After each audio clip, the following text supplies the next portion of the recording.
King Mwanga the Great. Chapter 13. The kingdom of Buganda was designed in a highly civilized manner with peaceful people. They were trained to keep calm all the time, and strikes were as rare as a flower of a yam. Many say that the king abdicated the throne or was overwhelmed by issues in his kingdom and abandoned the throne. Whatever they want to say is fine, but King Mwanga II planned to fight and chase the colonialists out of his kingdom for some good time. On 27th July 1897, King Mwanga II left his palace at Mengo, went to Busabala Shores, and sailed to Buddu County.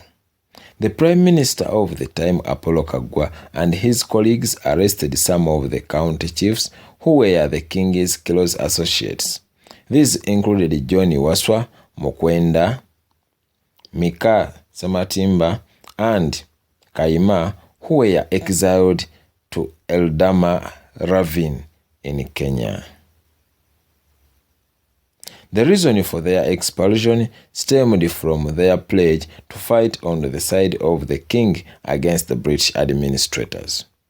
At the same time, Stanislas Mugwanya was sent to Wekula County to spy on the size of the king's army. He was highly surprised when he found out that most of the people were ready to fight on behalf of King Mwanga II, whom they believed in and supported like nothing. On 26th July 1897, before leaving for Buddu, King sent his 3 wives to Munyonyo, having prepared 3 boats.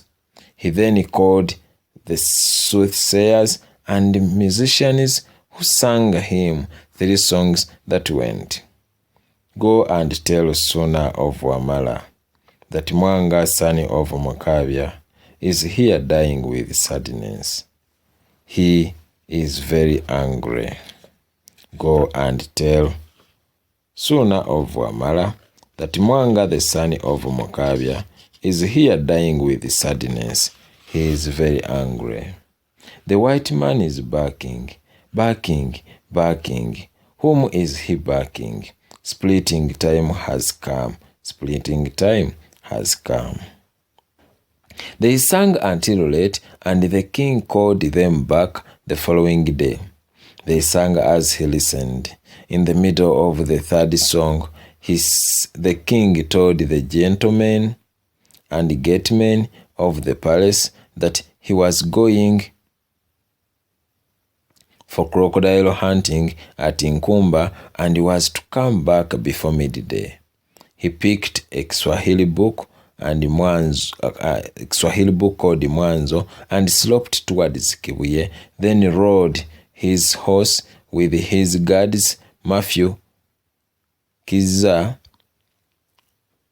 Bakaluba, and Intate, then used the Wansanso exit to Busabala with Waswa and Mbaliga. Other pages used the 3rd boat, while pages like Mwanjale, Walusimbi, Kintu, Kagombe, Maiko, Nakwale, and others. Most of the people escorted him. They were around 150. They had lunch from Mumfo Island around 1 p.m.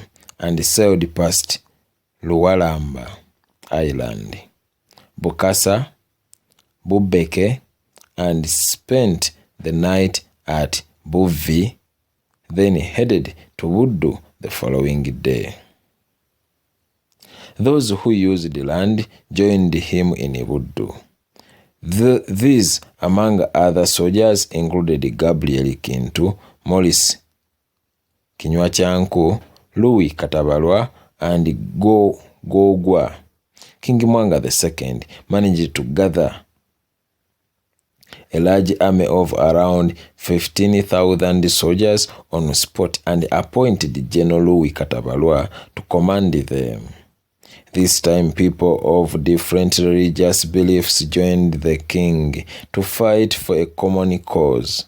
The believers in the traditional religion, Muslims, Christians from the British side, as well as those from the French side, rallied behind their king and fought to the last atom of their energy in the battle at Nyendo and Cabuoko in Buddu County. At the end, the king's men lost during the Cabuoko battle. The king had remained at Mokabia's house in Kannabulem on the side of the British during Nyendo battle and Cabuoko. Apollo Kagwa and Stanislas Mugwanya were directly involved. Other notables who engaged themselves included Zakaria Kizito Kisingili, Joshua Kate, Mugema and others. The entire British army, led by Major Tanani, fought with all their zeal. They had hired Indian soldiers plus Nubians. According to Apollo Kagwa, the nobles who showed up had gone to persuade the king to go back to his throne. However, the British never wanted him to rule Buganda again. The king grew suspicious about his ministers, for he thought they wanted to capture and surrender him to the colonialists.